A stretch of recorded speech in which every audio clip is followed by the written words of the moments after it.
Orleans, Louisiana, which is a very strange part of the world. It's in the American South, and there's not a lot of film community there when I grew up. And then I went to school in Boston, and now I live in Los Angeles.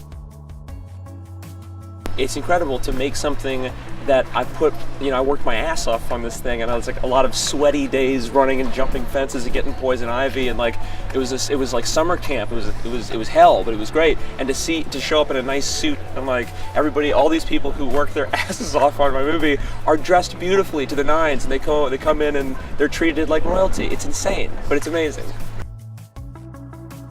Yeah, I think being a man in America right now, it's a strange thing. Yeah, so the movie's about this male authority figure who's like a very type A testosterone driven. He's a police officer. To be a sensitive guy and also be a tough guy, it must be hell, because those are like two different parts of the brain where one of them is self-protection. It's like I can't admit that there's something wrong with me, or I can't admit that I'm unhappy, or that I don't know what I'm doing. And then the other half of the brain is like, charge forward, you need to protect your family, you need to protect yourself. It's like, I don't know, America's a weird place right now in general, so being a dude there is equally weird.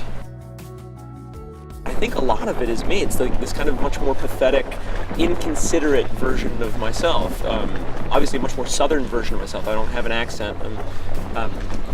But yeah, I don't know. I enjoyed watching this guy struggle, and there's incredible amount of catharsis at the end of it after you see him go through hell to then come out of it. And so I just kind of front-loaded a lot of the terrible stuff that we did to him as a means of connecting him to an audience and to say something about masculinity in the South and the police.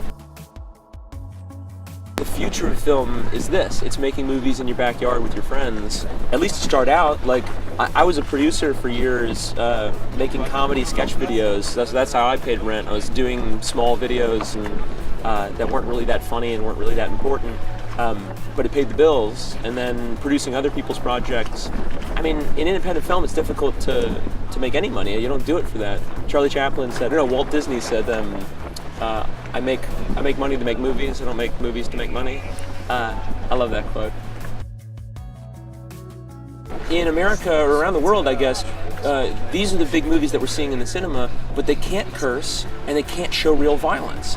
And they can't be cool. They have to be very mainstream. And so we, as independent filmmakers, have a great opportunity to fill that hole in the market and make something incredibly cool with a lot of cursing and a lot of violence, like my movie does.